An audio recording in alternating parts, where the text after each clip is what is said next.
the differences are ostensible, there is a plethora of similarities. SpongeBob, are you all right? Your science paper. So cold, so didactic. Welcome to A Fish Called Sandy, the new SpongeBob episode that did everything we've been waiting for. Put on your seatbelt. This one's a wild ride. So the internet fell in love with A Fish Called Sandy when it leaked online a few months ago, but because of copyright, I couldn't really talk about it. Now that the episode aired on Nick, it's fair game. A Fish Called Sandy follows Sandy in her quest to enjoy Bikini Bottom to the fullest, so she gives herself gills and gradually turns into a fish. Seems like an okay storyline, but the main appeal lies in its tribute to the very first season of the show. This is an absolute love letter celebrating classic SpongeBob, whether that be through the return of the older character designs or how everything is written. In fact, even before the episode starts, we know what we're in for. The title card features this familiar aquatic font set on a dark background with decorative pink flowers. Well, there's an old asset disc for Super Sponge that revealed this as the original title card for Tea at the Treedome. You know, the episode where SpongeBob meets Sandy for the first time.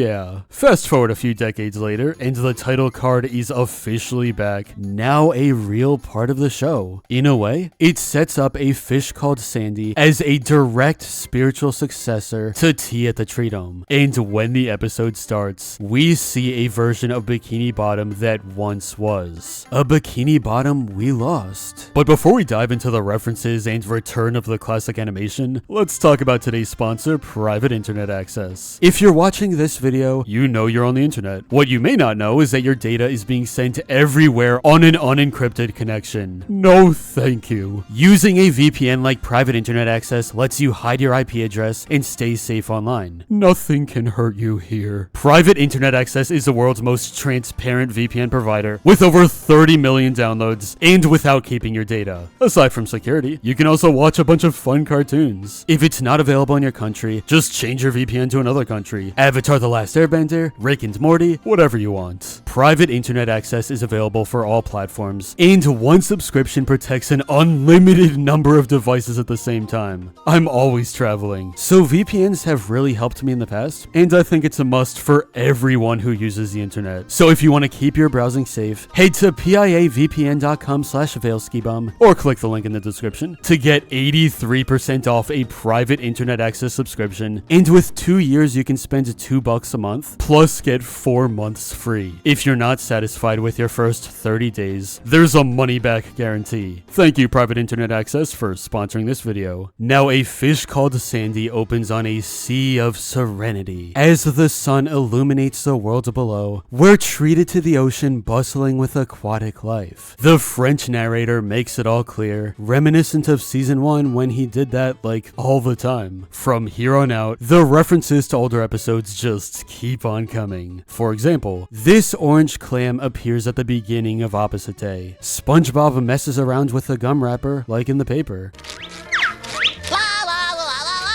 When Sandy grows her gills, this animation is nearly identical to what happens in Pressure. SpongeBob and Sandy sniff flowers in the same place as SpongeBob and Plankton in Fun. This is the exact same arm farting pose from Tea at the Treedome. The bouncy animation here feels like SpongeBob and Patrick going through the funhouse in Valentine's Day. Meanwhile, SpongeBob pulls off a bubble blowing move he did in Bubble Stand. SpongeBob asks for fish flakes while making the same pose he did asking for ice cream in ripped pants. There's also this whole part of the episode dedicated to hooks, and you don't need me to explain those origins. Then they cook you, and then they eat you, or worse.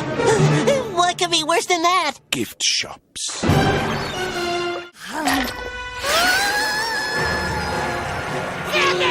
This is the face of a sponge who's seen it all. Also, Gary eventually sings on top of a fence, just like I was a teenage Gary. While these are all meaningful callbacks, a fish called Sandy accomplishes much more than retreading old steps. It tells a fresh new story at the same time. Sandy's gone her entire life without being able to breathe or experience the joy of truly being alive underwater. If she could live the same life as her friends, how would she react? How much more appreciation would she have for the world around her? We find out right here. The episode shines a spotlight back on the beauty of Bikini Bottom, making the town feel like a character itself. Feel the glory of Jellyfish Fields. It's beautiful! Oh, and the refracted sunlight feels so good on my bare fur. Back in season 1, I remember being in awe at these environments and how everything felt. It was new, charming, and full of magic. While that feeling eventually faded with time, a fish called Sandy reignites it in every way imaginable. SpongeBob and friends feel like their old selves. The background music choices are nostalgic. The color scheme is warm and welcoming. The jokes were great. Want some? Thanks, but I just ate. Of course. You might be wondering why this episode was made at all. Whose idea on the SpongeBob team was it? Well, you can thank Ian Vasquez. He's one of the show's most notable modern crew members, with a distinct storyboard style, emphasizing the sheer energy and love of this franchise. A few months ago, a fan asked showrunner Vincent Waller if this classic aesthetic would be a one-time thing or the status quo moving forward. No, it was Ian Vasquez flexing his artistic chops, and a tip of the hat to the original designs. It will not be status quo, since it was Steve who instigated the changes away from the original designs. But you will see the original designs popping from time to time. At the end of the day, this is one of the best SpongeBob episodes in a long time. If you love the franchise but you've mostly been ignoring its modern era, please give it a chance again. A fish called Sandy is proof that the team can pay tribute to the golden era while still keeping the show exciting with their own spin. I've also been keeping up with the newer episodes in general, and yeah, there has been a consistent quality boost. It may not be the same as the show 20 years ago, but I respect it, and it deserves your attention again. Hey, SpongeBob. Sandy forgot how to breathe, huh? Happens to me all the time. Anyway, what do you think about this spiritual successor to SpongeBob's first season? Do you hope the original animation comes back again? Let's talk in the comments.